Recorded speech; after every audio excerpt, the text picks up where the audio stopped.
Create. This is your host, Tim Winders. This is where we redefine success in leadership, business, and in ministry. And we're going to have some fun conversations today. I'll get to our guest in just a moment, but I want to continue asking you just one quick favor here before you do anything else, before you, listen in and then jump to do this. But I've actually just finished up my first novel, and I would love for you to go check it out. And you can do that at seekgocreate.com/book or timwinders.com/book. We'll have links down in the notes, but go check it out. Depending on when you're listening in, depending on when you're hearing this, you will at least be able to go download chapter 1 and check things out there. And if it's after the release of the book, you'll be able to get the book at that link. So I'm excited to have you read it and check it out. Again, it is a novel, something I did not think I would be writing as my debut book, but it is a novel that is titled Coach. And it is a story of success redefined. So go check it out. I encourage you to do that. And I look forward to getting feedback from you. I appreciate it very much. With that, let's get started today. I have someone that I've been excited to talk about, and we're going to have fun with it. We're going to have fun with the conversation. I have Ken Kladouris as our guest today. Ken is a partner and president of Platinum Wealth Group. He is a wealth advisor that is focused in areas such as 1031 exchanges. He has also developed a course, which we're going to talk about, Stillness to Success. Let me repeat that, Stillness to Success. And he's written a book called Get There. They were created as tools to help individuals discover the clarity they need to design their future. Ken, welcome to Seek, Go, Create. Hey, Tim, thanks for having me. I'm really excited to be here today. Yeah, I'm glad you're here. And so many things in that intro. And listen, you had a lot more to your bio that we could have read. I wanted to try to keep it a little bit short to get started here. But first thing I love to do, and I gave you a little bit of warning on this, and I saw that you're into yachting and you're part of the Balboa Yacht Club and things like that. But we're just out and about. And we bump into each other, and I say, Ken, tell me, what do you do? Or we're just chit-chatting, and I ask you what you do. What do you typically tell people? What is your elevator pitch, or what do you tell people? Yeah, so when it comes to, I guess, the environment that I'm in, it kind of changes because I do have two very separate businesses. So we'll stick to the core side because the finance business is pretty self-explanatory, right? We do 1031 exchange real estate. But on the course, really what I do is I help people gain mental clarity through meditation so that they can have the success they want in life. Excellent. Now, there's a few questions that I have, and I actually want to have some discussion about the business, and I've got a background in real estate and things like that. But which came first for you? Was it your business and your success you had there, or was it learning the stillness and meditation that then led to that? Was there one that kind of came into your life before the other? Yeah, so I started in the finance space, and I've been finance industry for over a decade now, which is hard to believe. But that's where I started, and that just, slowly just niched down into the 1031 exchange specific space for alternative investments. Mm-hmm. So that's how we got to that. Okay, good. Because one of the things that I want to find out is many times people look for, I don't want to say alternative ways of doing things, maybe improve the way they do things, maybe do it better. And sometimes that's because they're facing some challenges. Sometimes they just have this desire. I guess maybe here's a good spot to ask, when you were going along in your, financial business, and then you decided that you needed to do something different. I think you started doing meditation and things. Was there a catalyst for you? Were you, I don't want to say struggling, but maybe were you struggling? Was there anything you were going through that kind of forced you to look at doing things differently? Yes, I mean, that's a great question. And so the short answer is obviously I call it my epiphany moment. A lot of people have like their rock bottom moment, right? Where they're like, oh my God, I need to change. And for me, it was the opposite. So in my finance and like advisory business, I'd already had the success I expected. Was working for myself and on a team, making six figures and having the freedom to do what I wanted to do when I wanted to do it. So I had gotten to a level where I felt I'd plateaued actually. And like my daily life was the same and I was living a routine. And I figured this was kind of like my ceiling and I wasn't going to ever do anything different. And so that was kind of how my life was going for years. And then I was sitting in the Cayman Islands actually, and was just kind of sitting on the patio, nothing to do all day, having coffee in the morning. And this just wave of calmness and clarity just like washed over me. And literally all of my thoughts of like what I could achieve, all the demands of my life, everything just went away. And I was just sitting there completely vulnerable and like free. And I was like, oh my God, this is an incredible feeling. And that lasted, for like the day. And the vacation was over and I came home, and all the demands of life and running a business and, having family and everything else just piled right back on. And I was like, oh my God, I need to get back to that place. I know it exists because I've been there. So I got to figure out how to get there. And that started me on my meditation and self-development journey. So a lot of people would say, well, of course you were relaxed and chill. You were sitting in the Cayman Islands, I mean, so, a lot of people will claim that there's a location, there's an atmosphere, there's an environment. I think what I'm hearing you say, and I can appreciate it, is you wanted to be in that mental state, that mental place, wherever you were physically, correct? Exactly. Right. It wasn't where I was physically, it was the internal dialogue and all of the beliefs that I held about myself that were washed away. And I realized I could do more, and I could do it in a way that I felt happy and fulfilled. Would you consider yourself, or are you like a high stress guy? I don't know if type A, I don't know what personality, we could put a lot of names on it, because you seem kind of low key, and I don't know if you were low key before or after. I mean, I'm kind of a little bit more higher energy.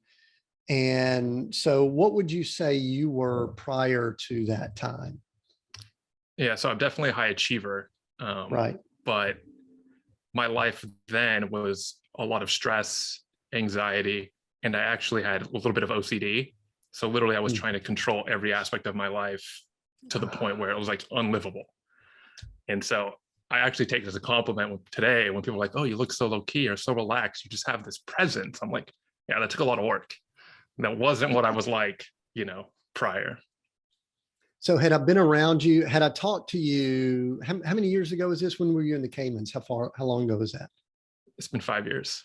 5 years. Okay. So had we had a conversation 6 years ago, and I'm going to throw some things out, and you can say, Tim, no, that's not me. Or you can say, yeah, it could be me, because I'm fishing for something, and I'll tell you where I'm going after we talk about it more, because I'm really trying to spread a wide net to show how I believe that this concept really impacts more people than they think it does.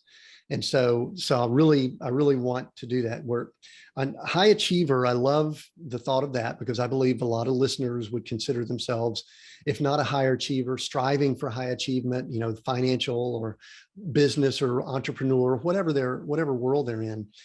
And so would you have been, I don't want to say nervousy. You mentioned, control and stress. Would you have been patient knowing that you're about to be doing a 1-hour interview with someone? Would you be a little bit more high strung? Give me a little bit more personality traits so that we can understand the difference between Ken 6 years ago and Ken now. Yeah. So without knowing exactly where you're trying to go, but I'll answer the question. Yeah, just answer. Yeah. Yeah. I would have wanted to known almost the whole script before having the conversation, because I needed to make sure I was going to say the right thing. It had to be perfect. I didn't want surprise questions. Like, it had to be very orderly and controlled. Whereas today, right, like I'm answering this question and I have no idea where we're going, right? Yeah. And it's like having that ability just to go with the flow is something that I've learned through meditation. And so most people don't understand. We don't give questions because, first of all, sometimes I don't know what they are myself. So it's hard to do that in advance. I've got a list of them, but I've already started writing things down that wasn't written down when we first started the conversation. So I think that is so powerful that you brought that up, Ken, because that's kind of where I want to go. And that's that word control that you brought up, Hmm. because I've noticed that about myself. I mean, I'm an engineer, business guy, family guy, all that kind of stuff. And up until around 2008, I made attempts to control most things in my life.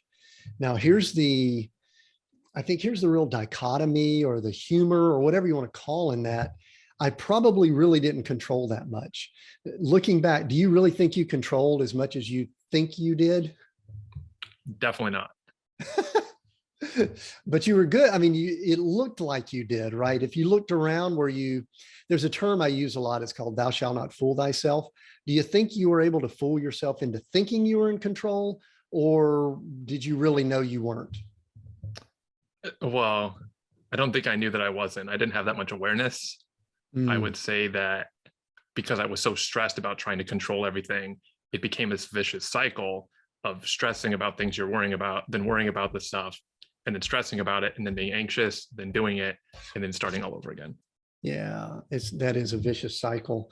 And the reason I bring all this up is that being in the role I'm in as a coach and someone who works with executives and leadership teams, I've observed that stress is probably the killer of all killers in our world today. And I mean, we could say that it kills physically. I think eventually it does, but it also just impacts so many things. I think our health and those things. And the word that goes with stress is control.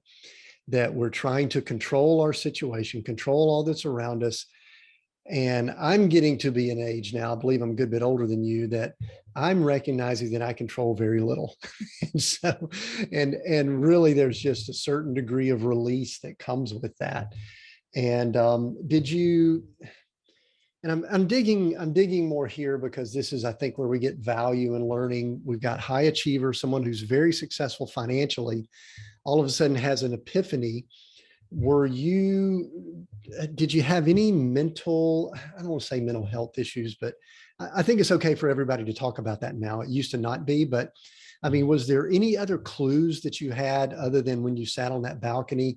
I mean, were you watching some things with your health? Was there any clues in relationships? And the reason I want to dig into this, Ken, is because I think everyone is dealing with certain degrees of this, and it's why they've got to tap into some of the courses and the things you're talking about. So I'm really digging. So I apologize, Yep. but I don't. Okay, You're good.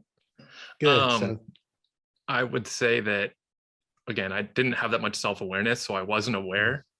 But what I'd say is that looking back, I had created so many barriers and defense mechanisms to hmm, keep people at a distance so they couldn't get to know that I was trying to control everything and didn't want to be vulnerable. And yeah, so I had put myself in a situation where no one would even notice. Right. And then for myself, I hmm. felt like I was fine because I could control everything about what people noticed about me, what they saw, and try to control every aspect of that. Interesting. That So tell me what some of those might be, because I'm sitting here thinking about myself and I know what they would be for me, because I didn't like for anyone to see me bleed. I don't want to see anybody to see me kind of in a frazzled state, even though at times I was.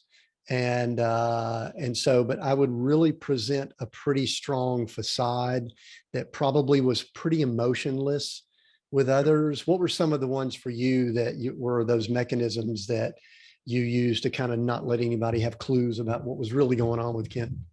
yeah. So being that I was already having a lot of success is easy to hide behind that.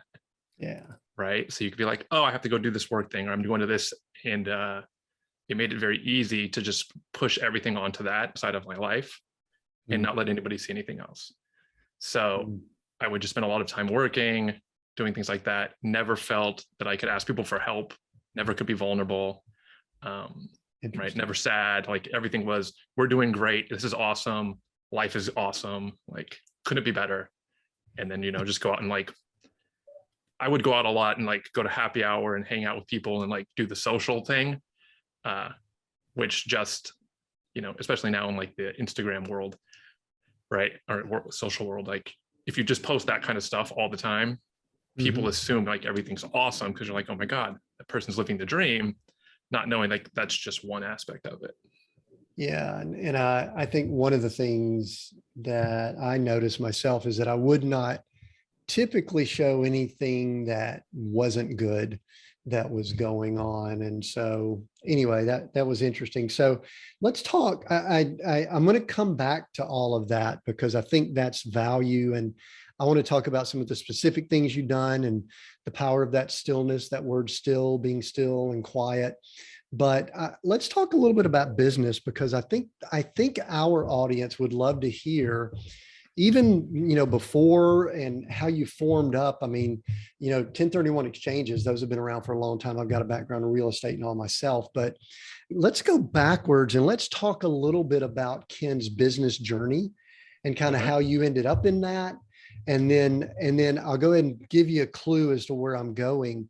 I want to talk about a contrast between the way you do business now and the way you did business 6+ years ago, because I want to, there's a lot of people that would say, well, he's probably not doing as well because he's not, part of the hustle and all that. But anyway, I bet we'll learn some things there. So back up, tell us how Ken came to be in this world of finance. And I looked, you've got a lot of registrations that are by your name and things like that. And how does one end up in that field? Yeah. Well, before I do that, something you said was very interesting to me. And I had dinner with a friend over the weekend who I hadn't seen in about 6 months. And she was talking to people at the table and she's like, oh, I know you're hustling, blah, blah, blah, but how do you look so comfortable doing it? And I'm like, it's because I'm not trying to control it. I'm just going with the flow. Like, it's all going to work out. I know what I'm doing. Like, it's going to be okay. I don't have to stress about it. Yeah. So when you mentioned that, right, the hustle, like everybody has this idea that it has to look hard, but it can be easy. So it made me think about that. Exactly. Well, I'm going to come back to that because there's some things that really bother me about what we call the hustle culture. Yeah. And I'm not talking about not working hard. That is not what I'm talking about. But I think that's probably something that I'm going to have you teach some people and work with them on as we finish up the podcast. So, but right now let's back up. Go to how'd you get into this? What were you like growing up? And, what was the path that you had set for yourself? Yeah. So my path was, well, when it comes to work, was pretty straightforward. Growing up, one of my uncles was a very successful advisor and had the lifestyle that I wanted. So I was like, okay, I'm going to do that. Like it's pretty clear. So I would say that, went to undergrad and studied finance. When I graduated, I was still talking to my uncle and he was like, go work at my broker dealer, learn the back office, go get an MBA. And then like, we'll start, transitioning my practice to you. And that was kind of the trajectory that I thought I was going to have. So that was, hold on a second. So that was your uncle. What about your parents? What business were they in? Obviously it was possibly a different line of work, but what was their background? We actually owned a construction company. Oh, okay. So you had business. So you were, and there's one other question I've got to dig a little bit here. Something about the way that uncle did business impressed you, not so much the construction business, but the advisor business. What was it? Do you think that was your personality trait, or was it something that you just dug the financial aspect of it, the results of it? I think it's a few things. I was obviously closer to the construction side because it was my family's. Mm-hmm. So you see the ups and downs and all the struggle. Whereas when it's your uncle's business, you really don't see the bad stuff. You're just like, you see the results, right? So it looked better. And then additionally, I just have a natural inclination towards numbers and money. So it was a natural fit for me to do that. So it was a good fit as far as the reason I bring it up is a lot of people will look at the bright, shiny object of the finance or something like the results of the money, and they'll go after it. But it sounds like you had a leaning towards it anyway. So, all right. So you go down that path. And did you move into his business or did you go another route? So that is where I would say my first business struggle occurred. So while I was in grad school, my family had a separation and no one talked to each other. So my uncle basically never talked to me again. So I was like, okay, do I go do this myself or do I try to do something else? And I decided to do it myself and build the practice myself. So Wow. got on a team, learned a lot, went to an independent team where I had some early success, luckily, or with hard work. And then the corporate noticed, and I got promoted to branch manager and then eventually OSJ, which for those that don't know means basically I was supervising financial advisors and I was the youngest person in the office. So that was interesting for a while. And at that time we were doing all finance. So, retirement planning, 401ks, IRAs, and then normal investments and alternatives. And then one of the reps that I worked with, who is actually a close friend and now my business partner, we decided that we were doing too much and we could be more successful if we focused on like the top 20%. And so we created our own group, Platinum Wealth Group, and solely focused on the 1031 exchange part of our business and have just watched that flourish over the last few years. Yeah, that's a pretty interesting niche. And so I'm going to ask you to do something right now that might help some of the listeners. And that is do kind of a quick 101 or basic what a 1031 exchange is. And I love how much you niche down. I mean, we always talk about this in business. That is, instead of just spreading your nets wide, to niche down. And boy, you guys did a great niche down there. So just so that we're not glazing over something quick, tell people what that is. And again, give it to us in language so that people can understand. And then I actually might have some questions about that I'd love to ask, and maybe even what we see the future, because there's been some discussion about what that might look like. And we always hear rumblings of different things going on from tax standpoints and all. So give us an overview of it. What is 1031 exchanges? Yeah, so a 1031 exchange sounds complicated, but it's actually pretty simple. Basically, it's a mechanism for you to sell real estate that you hold for investment, purchase another piece of real estate, and defer all of your tax. So at the highest level, that's what it is. You just sell a piece of real estate, do the 1031 exchange, buy more real estate, and you defer all of your tax, which is a great way to build wealth. Yeah, I used to love the thought of you just kind of roll the taxes. You roll them, you just keep it going. That may not be a technical term, but that was always the way that I looked at it. So, but before we kind of come up, we're not going to spend a lot of time on 1031 exchanges, but so obviously a lot of people have used that mechanism to build wealth and to defer taxes.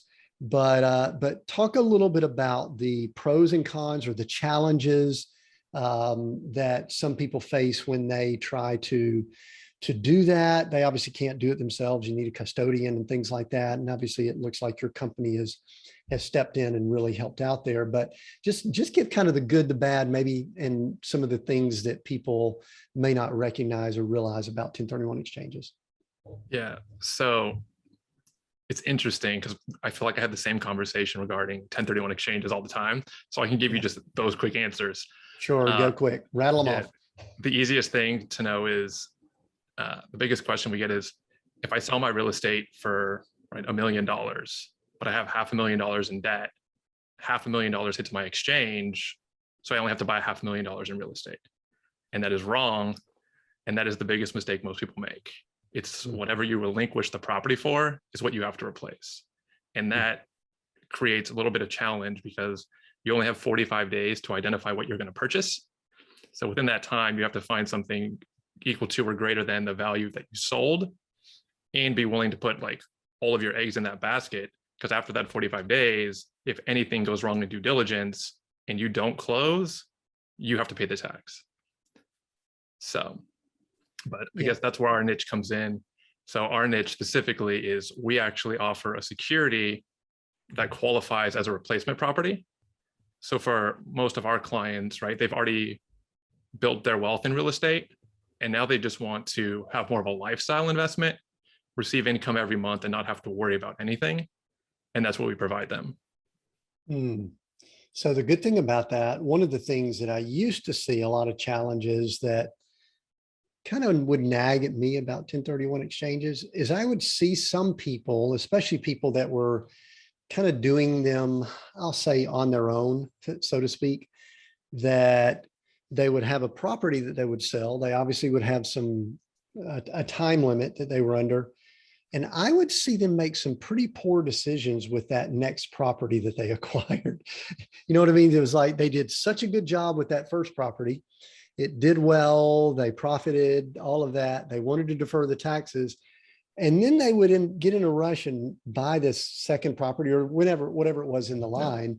And being an investor myself, I would be going, seems like they're forcing themselves to make some decisions. Sounds like you guys, with the security in place that you've got, may have helped alleviate that issue. Would that be a correct way of saying that?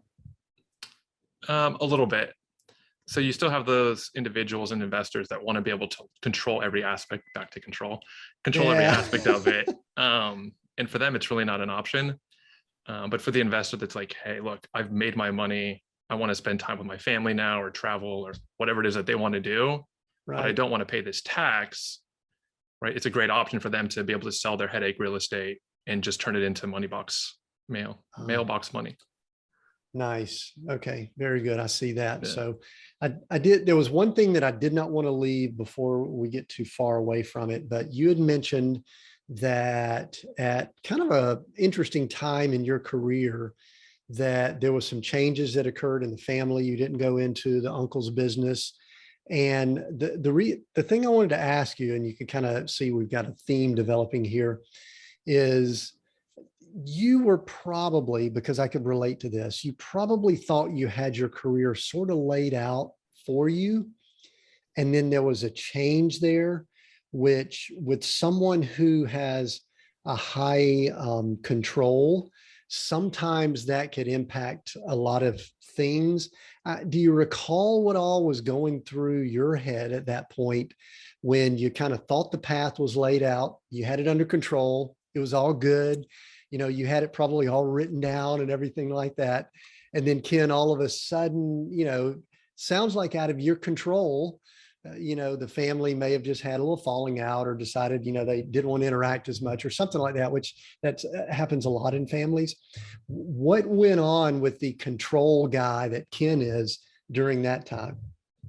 Yeah. So I was definitely couldn't control that situation. I was shocked. And especially I did have it written out. I knew how much, I knew the next 5 and 10 years goals and how much money I was going to make and what I was going to do. And then it all just stopped in an instant. Right. So definitely, like I said, I spent a lot of time trying to figure out, is this something I still want to pursue?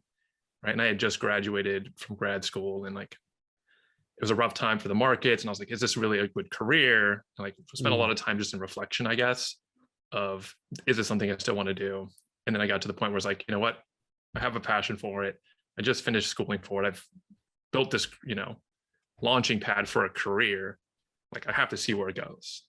Yeah. But good. I can tell you that then I had no idea what I'd be doing today, because that wasn't even in the realm of what I was thinking of.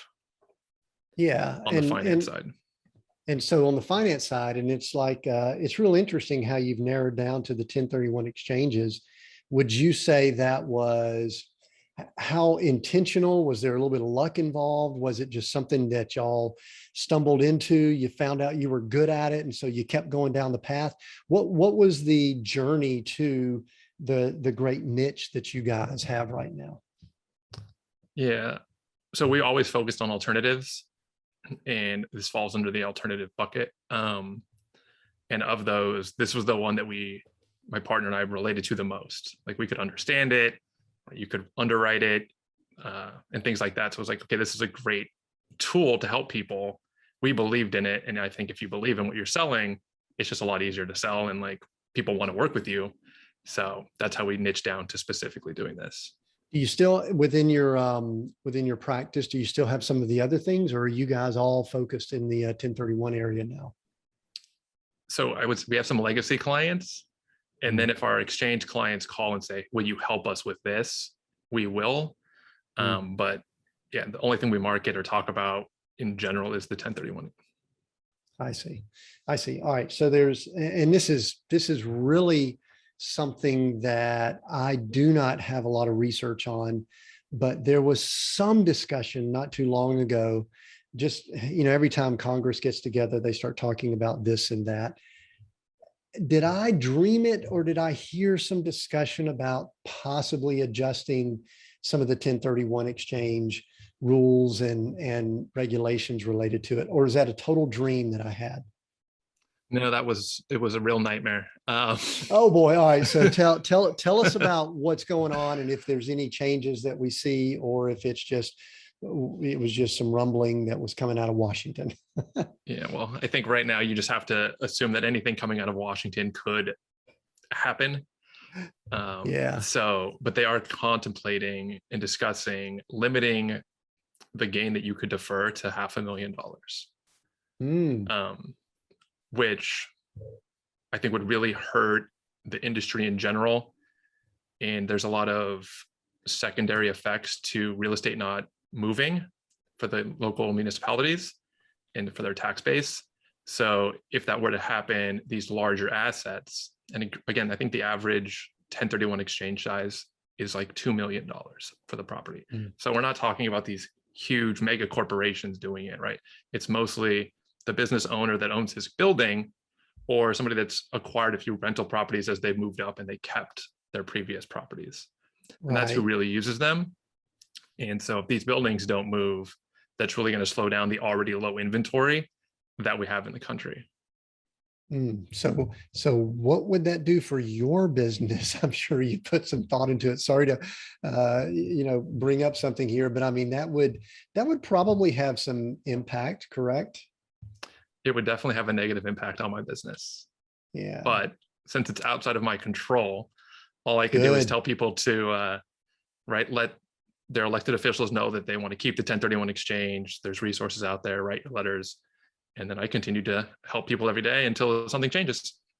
Well, and let's go ahead and call it like it is. And this is not a one side of the political aisle or other. I believe that we're going to see governments doing quite a bit to capture revenue, might be the best way of saying it, in the not too distant future. And I believe it's national, it's state, it's going to be local. They are all going to be looking to get revenue, and because they have been spending money quite aggressively and they need to. So, if you're involved with cryptocurrency, they're coming after that too. If you're involved with real estate, they're probably going to be doing things there. They're probably eyeing some of these self-directed plans and 401ks, all of that. So I don't think it's anything new. I think it's just something we're going to have to deal with. And I love what you said.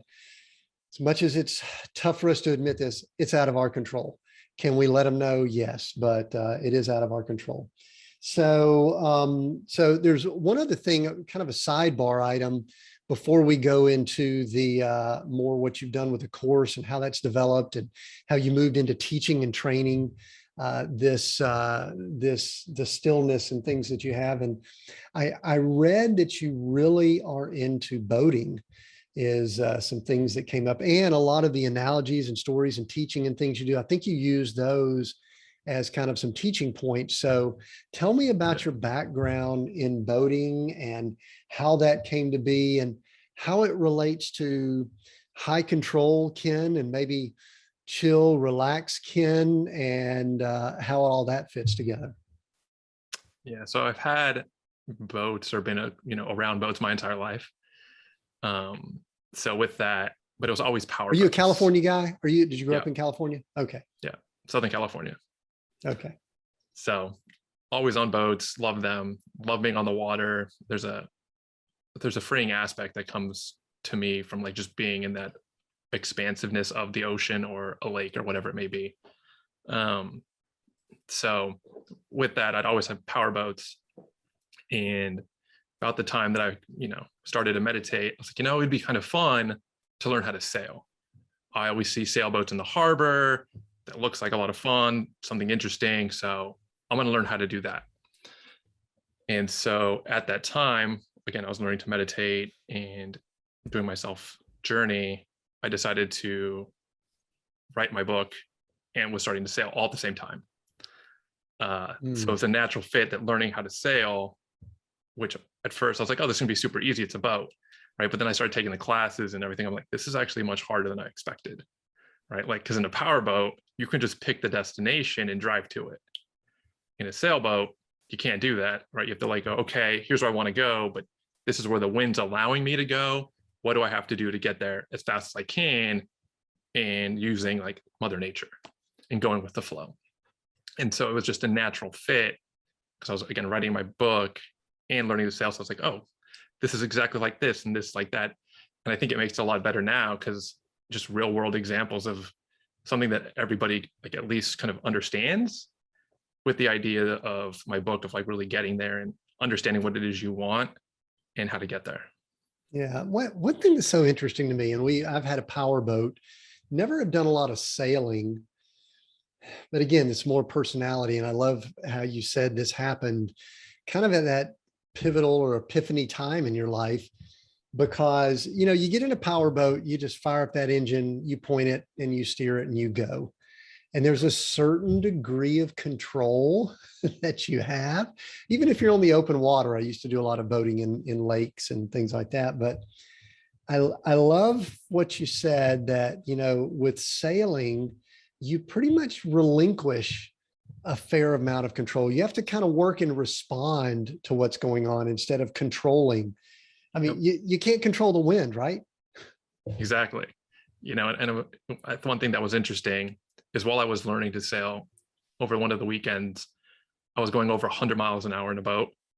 And then literally the next day, I was going 2 knots in a sailboat. And it was just this vast difference. And again, I think it's my life, right? I'm a high achiever, but I'm also relaxed, right? It's like I move fast, but I'm very methodical and like take time to understand why I'm moving before I do. And I still have a boat that'll go 100 miles an hour and I have a sailboat. So I get both sides of it. But I love the kind of the whole relinquishing control. I mean, because that's really what my journey's been all about too, is that mine's more of a spiritual standpoint from a, not necessarily meditation, but just quiet time with the Lord and allowing the Lord to kind of lead and guide me. And because really, I thought I was all that. We had our businesses, our companies, 7-figure companies. And then 2008 hit and all of that was gone. And I literally thought I had control and I realized I had nothing. And so it was a really humbling thing to really recognize that I don't say I'm not that big of a deal, but I'm just not that in control. And that is such a freeing thing. I'm guessing that sailing is like that also. I've never done it, but tell me and the listener a little bit about what sailing is relating to this whole freedom, being free process. Yeah. So you're definitely relinquishing all control. You're dependent on wind to move.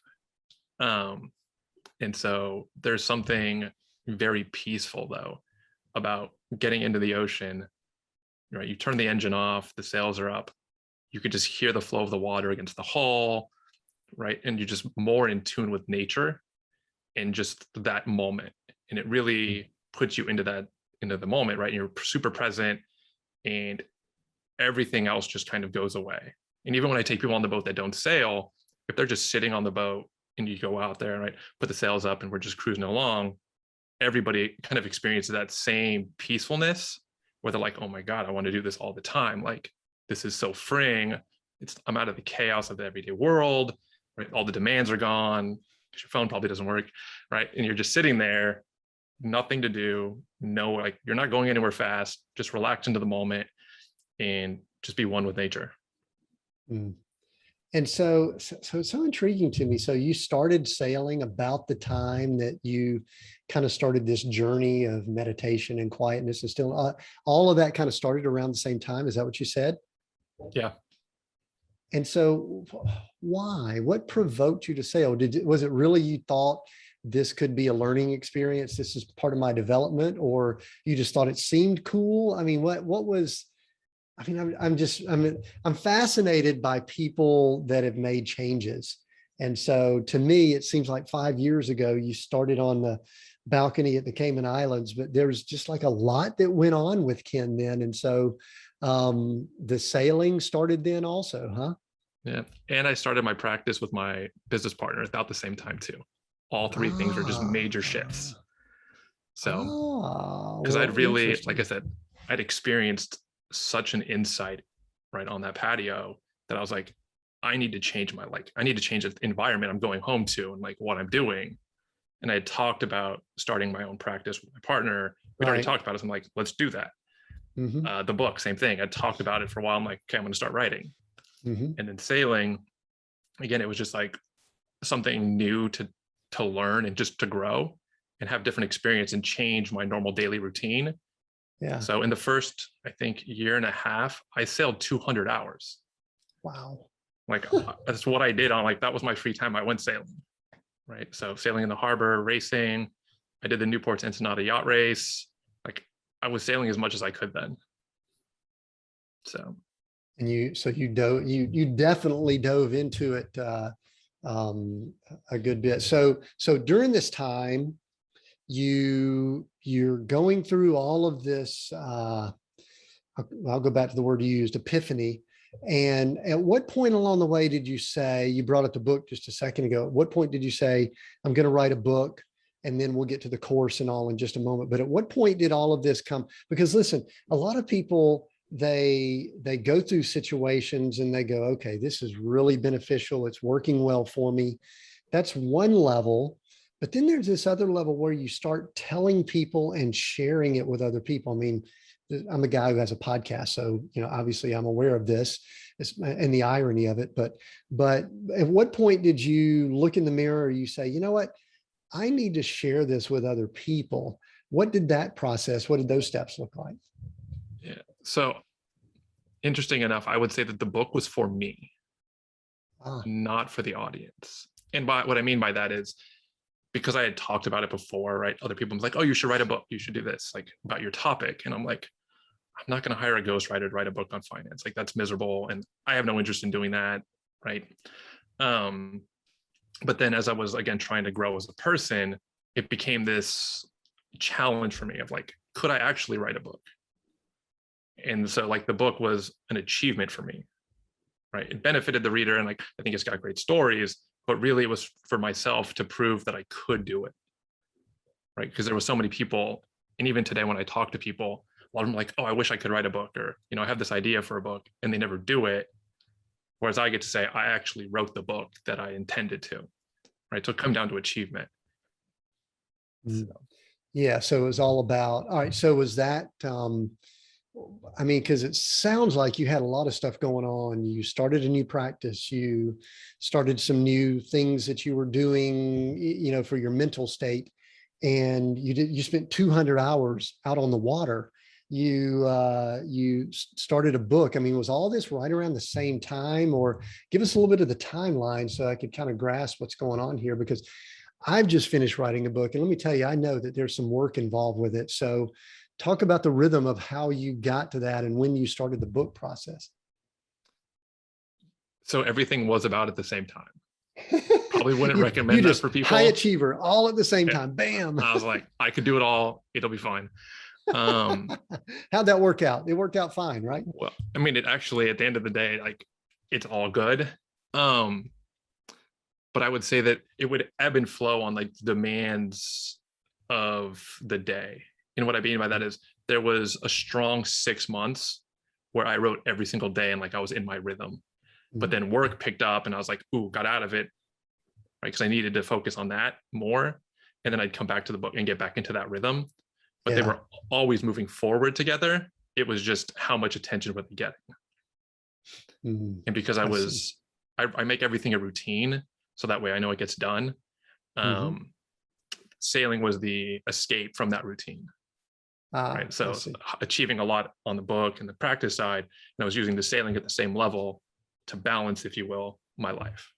What's your writing rhythm? Do you do that early, late? Do you do it whenever you could squeeze time in? Or you seem like a pretty, I don't want to say rigid schedule guy, but my guess is you probably wrote it roughly the same time most days, correct? Yep. So I have the same morning schedule basically every day. Okay. And when I was writing, it was wake up, meditate, do my journaling, my morning practices, and then jump right into writing. So how much writing did you do most days? What was your ideal day? Were you an hour, 2, 3? The reason I ask is that I've just finished doing some writing myself, and I'm intrigued by this. So at a minimum, I would make myself write for an hour. Because I didn't want to get out of the habit of writing or being like, oh, I'm only write for 20 minutes. So I was like, okay, I'm going to write for an hour. If that's just brainstorming, that's fine, but I'm going to sit here for an hour. Sure. If I got into flow during it and I wrote longer, that was fine, but it was at least an hour. Right. Now, one of the things you mentioned was that you learned a lot, or the book was kind of for you, or you learned a lot about yourself or something to that effect, I think is what you said. I do like to ask that question because I do think at times that books are not about other people. They're more about us, because you sat for long periods of time. You sat for an hour a day, at least, sometimes longer. You wrote, you were putting words on paper. And when I went through that process, I started recognizing things about myself that I never knew. What did you learn about yourself during that writing process? Yeah. So I wouldn't have identified as a writer prior to writing a book. Interesting. Because as a finance person, right, it's like, okay, I do the numbers, the spreadsheets, like this is what I do. I'm the numbers guy. So I'd always kind of thought that writing wasn't something I could do. But then once you realize like, oh, I just have to spend time doing it and I could write, like it became natural. Now I write all the time. Right. So I would say that's one of the things that I limited myself to, thinking that because I was finance, I was numbers, so I couldn't write. And then I realized through the process, like I can write. That's good. And you know what? It's kind of, for me, it's a muscle like working out or sailing or something like that. I think there's just this muscle that once we decide to work it, then it just starts working out. So, all right, one thing that I have not done is I haven't been able to review or take a look at the book. So give us a little overview of what the book is, what it's about. We'll let people know where they can go get it as we wrap up here, but tell us a little bit about the book. And then I want to leave time before we begin wrapping up here about the course you have. So tell us about the book. Yeah, so the book is my initial idea of what people needed to be successful in finance, specifically within finance. But the exercises that I run people through are now part of the course. It's like an overall life. So basically it's understanding, what your future looks like in your mind, what you want it to be, what retirement looks like, why you haven't saved in the past, and doing some reflection, and then building out a plan to understand like, okay, this is where I am today. This is how much I need in the future. So this is what I got to do in the meantime. Okay, good. So the book, and maybe I was a little confused, the book is really geared towards that financial health arena, correct? So I teach what I do. And I, like in my life, it's all about, okay, what's my vision? And that's the book, first chapter. I jump right in, like, what is your vision for your life? And then we kind of build around that to say, okay, like, how do we get you to that vision from a financial aspect? Right. So I see. Very good.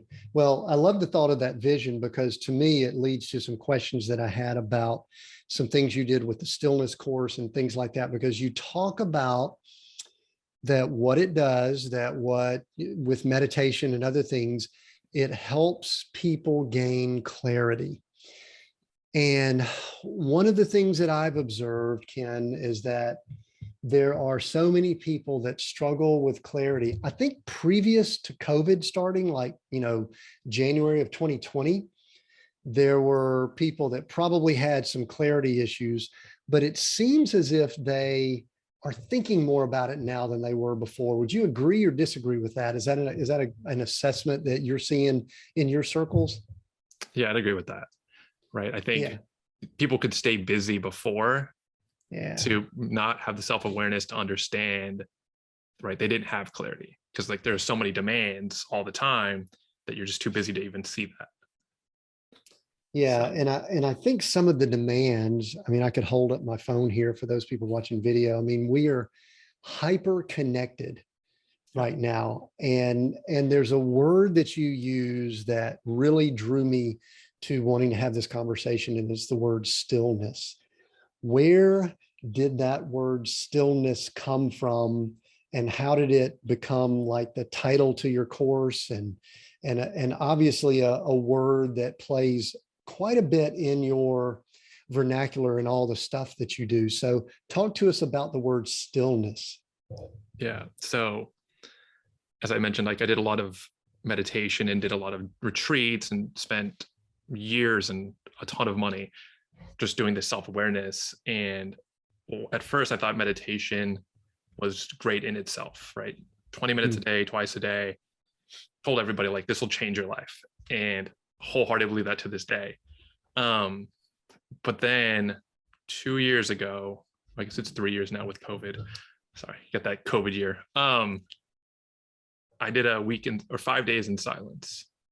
And that just was the most incredible experience to have just mental stillness and release all of the thoughts and stuff that still like come into your daily life and those demands. So at that like day 3 of my journey, I was like, oh my God, like this is incredible. And I've never been the same person since then. And the amount of mental stillness and clarity and quiet in my life stays with me all the time. And so that's where that stillness comes from, because it's more than people think meditation and they're like, oh, I sit for 20 minutes and that's not going to have any benefit, right? But sitting with yourself is even harder for people to do. And so spending 5 days with myself and my thoughts, and then creating that stillness around my physical and mental was just life-changing.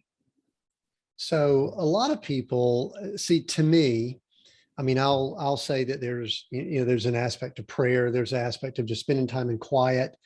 There's obviously meditation. Some people maybe merge some of those together. But see, this to me is something that's huge, Ken, because I have been talking, not with the clarity that you're talking about, but I know myself, I've got just at times too much going on, and I need to shut down things. I'm trying to, have days where I don't have phones and stuff like that. And I know that leaders that I work with, they're not taking enough time, quiet time, just stopping and pausing to think. I mean, we could bring the meditation in, but I'm just talking about people thinking and pausing. You did it for 5 days.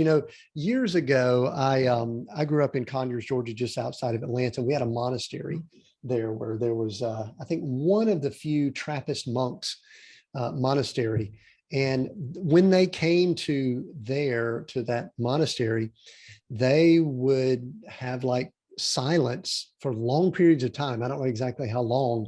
And I was always just amazed by that, because that wasn't exactly the way I was wired, but I love the thought of it. So talk to us about the course, because I mean, do you teach that? Is it something that you promote? Is it like meditation to the 10th degree? Talk to us about the Stillness to Success course, because this is fascinating to me, because it's all about what I have been thinking about for now years, knowing how noisy the world is around us.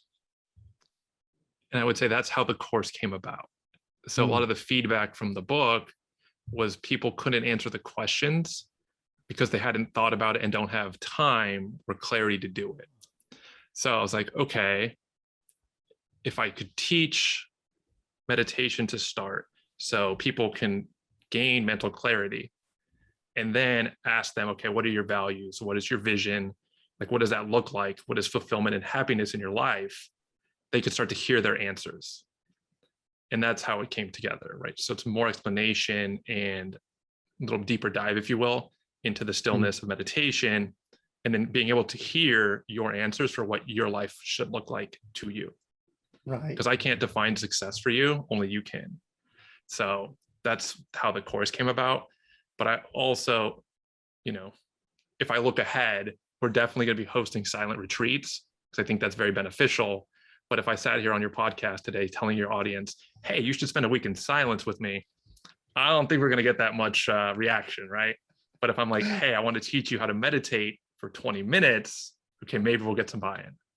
So a little bit of a gateway drug into actual stillness and actual being at peace and quiet. I mean, yeah. I love the thought of it, and listen, the whole meditation is extremely popular now. For those in spiritual circles, prayer and things like that. But I agree. I mean, 20 minutes is still pretty small in the grand scope of kind of how how we live our lives every day. So I love the thought of it. So in the few minutes that we have left here, I'm going to ask you to do a couple of things. And we'll get to how people can get to the course and all later. And I agree that if you probably say, hey, go spend 5 days with me and let's just sit in silence, that's probably not necessarily. It might, I don't know. We're in a world where a lot of people might really dig that, but give people just some pointers. Let's just say someone has never heard this, or they're like going, what? Spend a day in silence? I can't spend 3 minutes in silence. Give people just some pointers on maybe getting started or just kind of getting rolling or just dipping their toes in so they know a little bit more about what this is about. And then we'll finish up here in just a few moments and let people know how they can get the full course and all of that so that they can get more details. Yeah. So most people that I talk to don't think they can meditate, and they have numerous reasons why, right? To your point, I can't sit still for 3 minutes, or right. So for those individuals, right, people have this misnomer that when you meditate, you're not going to have thoughts.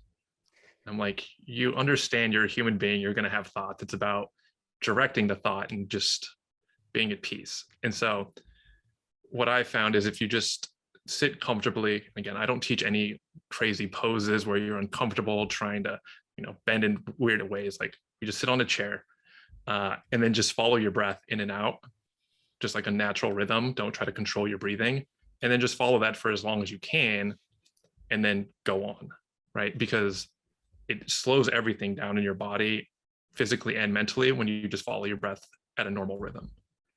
And that's a great way to be like, okay, I feel the benefits, and then go on to like learning an actual meditation practice, whether that's a breathing technique, concentration, or a mantra. So what I teach is a mantra-based meditation. So you just repeat the same mantra that's based on where you were born and the time of day. And you repeat that to yourself, and that helps you have a centering thought so that you can slip into the moments where you have no thought, which is like the ultimate stillness. So, all right. So I know what is going through some people's minds. There's some people sitting here saying, well, I've got kids. I can't quiet things down. There's just so much going on. And I'm going to keep going because you actually just said that it's possible to have no thoughts. And I can almost guarantee that a lot of people listening don't believe that. So kind of, and I don't know if you could convince, I'm not asking you to pitch or anything like that, but can you really get to a place, with all that's going on in our world, to where you have no thoughts? So I can answer that in one word. Yes. Well, okay, a little bit more. All right. Yeah. So expand on that. Yeah. So I experience no thought every day. And for your women in the audience, it's not because I'm a male and men don't think. Good. Thanks for clearing that up. Sure, that would, yeah. we would have gotten a lot of letters and all on that. Right. So once you develop that muscle and that habit, you can have that clarity, and they call it slipping into the gap. And that's, again, the time between thoughts, and you can experience that over and over again where there's actually no thought. And it's easier than most people expect. You just got to get, when I was at an office every day, I would meditate in my car during my lunch break, because there was too many distractions. Right. So I just go park. That was my 20 minutes in my back seat. I just kind of hang out and meditate. And most people have this misnomer that they can't find 20 minutes. I'm sure if it's really important to you and you start to see the benefits, you can kind of make the 20 minutes and you'll find a way to do it. And I think once you experience that clarity and that stillness and how it affects the rest of your day, you almost become hooked. And then the hook on it, I see, I love the thought of it, is that I could see so much value. And I don't think I could have seen that value years ago. I could see so much value in being quiet for hours. I'm still struggling a little bit with the days at a time, but I could definitely see benefit for hours, maybe even days at a time. And really just tapping into, I mean, for me, it's a little bit of a spiritual type thing. I would love the thought of just connecting with my creator in more ways like that. And maybe some people, that's what they're looking for. Some people might just be, they just need to be still and have no thoughts. I love the thought of that. So thanks for sharing that. I just want to throw in one thing, because yeah, when I went into my first week of silence, because now it's become like an annual thing for me. Yeah. I had those same thoughts, right? I have a family, business, all these constraints. Like, how could I unplug and not have speak to anybody for 5 days? Yeah. Right? Like, that's not possible. And I think that's how most people go into it. But at a certain point, you realize, like, whatever those demands were that you thought were too much, go away. And so for some people, it's day one. For me, it was day 3, my first year. And other people, right, it's like the last day. But at the end of it, you know, I was with a group of 150 people. Everybody had very, like, again, I like the word epiphany, right? This very epiphany moments of healing and just understanding. And like, you come out a different person. And then you become like, oh my God, like, this is an incredible thing. Like, all those demands and things that I think I need to do are just thoughts. So. And another thing, and this is maybe my final question, or pretty close to it, is my guess is that you are better at those things that you should be doing. You mentioned family, you mentioned, you know, if one's a parent or business person. My guess is when you gain that clarity, when you've been still, that you are better at what you were doing before that. Is that a correct statement? 100%. So it has accelerated my success in so many ways. And again, that's why the course is called Stillness to Success, because as you develop it, you really understand what success is, and you can just attack it faster and in a way that's more useful because you understand what you're doing. Yeah. You know, in my week in silence, I would say most of the people there were high achievers, right? Yeah. Head of surgery, brain surgeons, attorneys. Like, we were all super high achievers that on a daily basis have a lot of stress.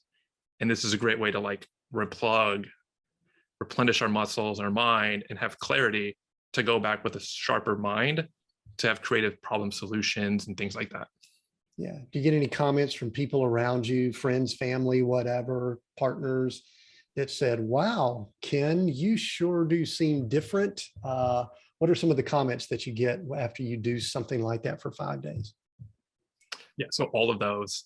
Definitely, in general, I'm pretty calm though now, because I meditate every day as like my normal practice. But it definitely, right, especially recently with COVID, like, there's a lot of buildup of just tension and stress. Yeah. And it just releases all of that. And you just come back so much clearer, more understanding. I'm a much more compassionate person after a week in silence than I am, like, 6 days before I go in. Because in general, you're just like a better person. You're happier, you're more fulfilled. And again, those repeating thoughts in your head that are telling you everything you need to do, they go away. Well, very, very cool, Ken. I love the thought. I love the, and I'm going to definitely check some things out. How can the listener get more information? Go ahead and verbally tell them. We'll put some links and all down in the notes and everything, but how can they get more information either on your book or the course, wherever you want to send people? And then I've got 1 or 2 final questions before we wrap up and finish. Yeah. So the best way to go is go to stillness2success.com, and that'll actually link everybody to a free resource we put together on some benefits of meditation, as well as some epiphanies that I had during my week of silence, just to give people more understanding on that. And then for the book and the course, you can go to kenkladouris.com, and it's all linked there, as well as the foundations that I support, because I give back. Become another big thing through my meditation practice is giving back to the causes that are important to me. So you can look at the charities that I'm currently supporting on kenkladouris.com. Yeah, that's excellent. We'll make sure we have notes down here. So final question I'd like to ask, I prepped you a little bit for this. We are seek, go, create, those three words. Which one of those words resonates, jumps out at you more than the other two, and why? That's my final question. So I've been thinking about it in the back of my head, and it's definitely seek. And the reason why is when you seek yourself, everything else comes to you, because how you show up and what you put out is what you get. So when it comes to creating something, if you know what it is, because you seeked it out within you, what you want to create, you can, and you'll have the motivation to go. And so if you seek within. Yeah, I like that. And there's a reason that they were in that order too. So thanks for sharing that. Ken, man, I've enjoyed this. I knew that word stillness was going to really trigger some things for us. I'm so glad we were able to have this conversation, and you let me kind of dig and ask a lot of things about your, the used to need a high level of control. And anyway, this has been very helpful. I appreciate it. If you have listened in and you've enjoyed this episode, I'm sure that you have, I'm hopeful that you have, please share this. If you're listening in on one of the podcast channels or on YouTube, it's pretty easy to share there. Just share it with someone there. If you're listening in somewhere else, maybe on one of our socials, then you can share it real easily there. We are currently on Twitter, and we're on Facebook, and we're on LinkedIn, and we're also on Instagram. All of those, you could share us very easily there. And then a final share is, if you can't find another way to do it, just take a screenshot and just text someone that might really need to hear this. I know you know people that need to learn how to gain clarity, how to be still, how to hear the message that Ken shared with us, because I think that it's important for many people, if not everyone, to be able to get better at this skill and at this that we talked about today. So thanks for listening in. I appreciate it. New episodes every Monday. Until next time, continue being all that you were created to be.